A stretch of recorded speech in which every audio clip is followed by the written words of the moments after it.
ঐ শুনচোন শুন সেই আমুকৰ ঘৰৰ কথা শুনিছ নাই কমলৰ ঘৰ আকৌ কমলৰ মানুহজনী আকৌ বেলেগ এটালৈ গ'ল নহয় বিয়া পাতি দিছে বোলে ৰাইজে বোলে কি কবি আৰু ৰাইজখনো কম ৰাইজ নহয় 55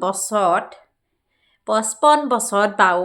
বিয়া পাতি দিয়েনে আৰু মানুহটো কিমান বয়স হৈছে জাননে 75 বছৰ বোলে মোৰ হ'লে লাজেই লাগিছে এইটো বয়সত মানুহে বিয়া পাতি দিয়ে নেকি বাৰু সেই যে উঠি অহা ল'ৰাখিনিক কি মই শিক্ষা দিম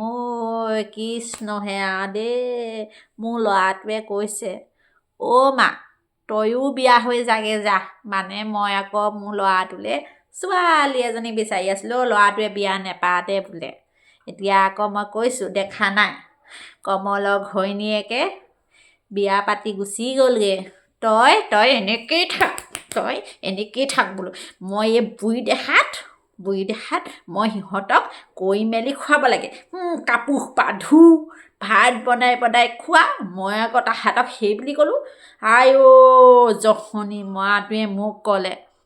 মা তই কমলৰ ঘৈণীয়েকৰ নিচিনা তয়ো গুচি যা এইবোৰ কথা কয় নেকি আজিকালি ল'ৰাই মোৰ হ'লে লাজ লাগে দেই এইটো বয়সত মই নোৱাৰোঁ বিয়া হ'বলৈ মন গৈছিলে বাৰু নোযোৱা নহয় মই নেজানো গোটেই মানুহখিনিয়ে মোক ধৰি বান্ধি একদম ছ'চিয়েল মিডিয়াত উলিয়াই দিব মোৰ ভয় লাগে ছ'চিয়েল মিডিয়াত ওলাবলৈ হতচি হোৱাটো সোনকালে বিয়াখন পাতিব লাগিব নহ'লে উপায় নাইকিয়া হৈ গৈছে আৰু বা কোনবা বিয়া হৈ গুচি যায় ক'ব নোৱাৰি নহয়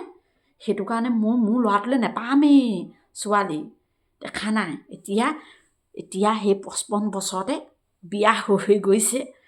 মই কি ক'ম আৰু লাজো লাগি গৈছে আৰু মোৰ এই বয়সত মানুহ হৰি নাম লৈ থাকে থাপৰি বজাই থাকে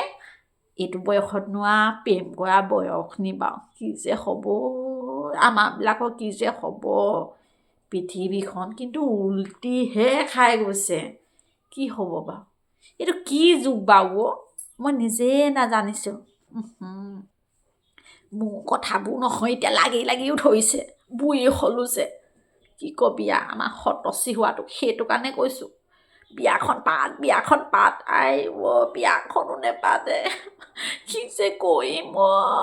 মই কিমান ভাত বনাই খুৱাম কি হ'ব মোৰ বোৱাৰীজনী কেতিয়া পাম ছোৱালী এজনী সকলোৱে চাই দিবচোন তয়ো ছোৱালী এজনী চাই দিবচোন কমলৰ ঘৈণীয়েকৰ নিচিনা নহয় আকৌ দেই পিছত যাওঁতে মোৰ ল'ৰাটোক এৰি থৈ বেলেগলৈ নাযায় আকৌ